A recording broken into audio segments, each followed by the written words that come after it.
परीक्षा नहीं हुई, लेकिन आज नहीं तो कल होगी। ये कोरोना महामारी आज नहीं तो कल जरूर खत्म होगी। स्कूल कॉलेजेस कभी ना खुलें, ऐसा नहीं होगा। अभ्यास करते रहोगे तो कोई पछतावा नहीं होगा। कोरोना महामारी के चलते इस समय स्कूल और कॉलेजेस बंद पड़े हैं, जिसके चलते विद्यार्थियों में पढ़ाई के प्रति लापरवाही देखी जा रही है। इसी को देखते हुए मुंबई के एक स्कूल में हमारे पुराणों में लिखित एक कहानी सुनाई गई और विद्यार्थियों को इस कहानी के जरिए एक मैसेज दिया गया, एक सलाह दी गई। कहानी ये थी कि एक बार भगवान इंद्र किसानों से नाराज हो गए और उन्होंने घोषणा कर दी कि 12 साल तक बारिश नहीं होगी, आप फसलों को नहीं उगा पाएंगे। भगवान इंद्र से किसानों ने विनम्रता पूर्वक विनती की। किसानों की विनती को देखते हुए इंद्र ने बड़ी चालाकी से बारिश न होने का सारा श्रेय भगवान शिव के ऊपर डाल दिया और कहा कि बारिश तभी संभव है जब भगवान शिव अपना डमरू बजाएंगे। लेकिन इंद्रदेव भगवान शिव के साथ पहले ही गुप्त रूप से चर्चा कर चुके थे और उनसे किसानों के साथ सहमत नहीं होने के लिए भी अनुरोध कर चुके थे।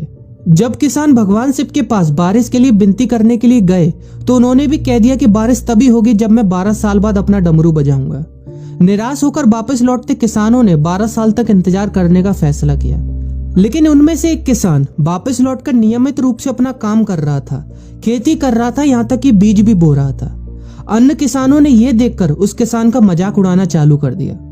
कुछ किसानों ने उससे पूछा भी कि आप अपना समय और ऊर्जा क्यों बर्बाद कर रहे हैं, जबकि आप जानते हैं कि 12 साल तक बारिश नहीं होने वाली।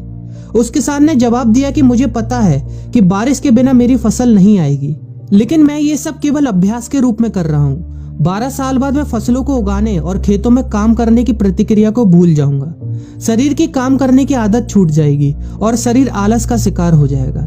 इसलिए मैं अभ्यास करता रहता हूँ कि जब 12 साल बाद बारिश होगी तो मुझे काम करने में मुश्किल नहीं होगी। जब इस किसान की यह बात पार्वती जी को पता चली तो उन्होंने भी चिंतित होकर शिव जी से कहा, आप भी 12 साल बाद डमरू बजाना भूल सकते हैं। यह सुनकर भगवान शिव भी चिंतित हो गए, इसलिए कहीं वो डमरू बजाना भूल तो नहीं गए, इसकी जांच करने की सोची और अपना डमरू उठाकर बजाने की कोशिश करने लगे।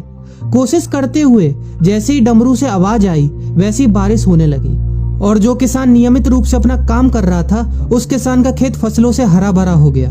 लेकिन बाकी सभी बारिश का इंतजार करते किसानों को पछतावा हुआ, क्योंकि उन्होंने अभ्यास करना भी छोड़ दिया था।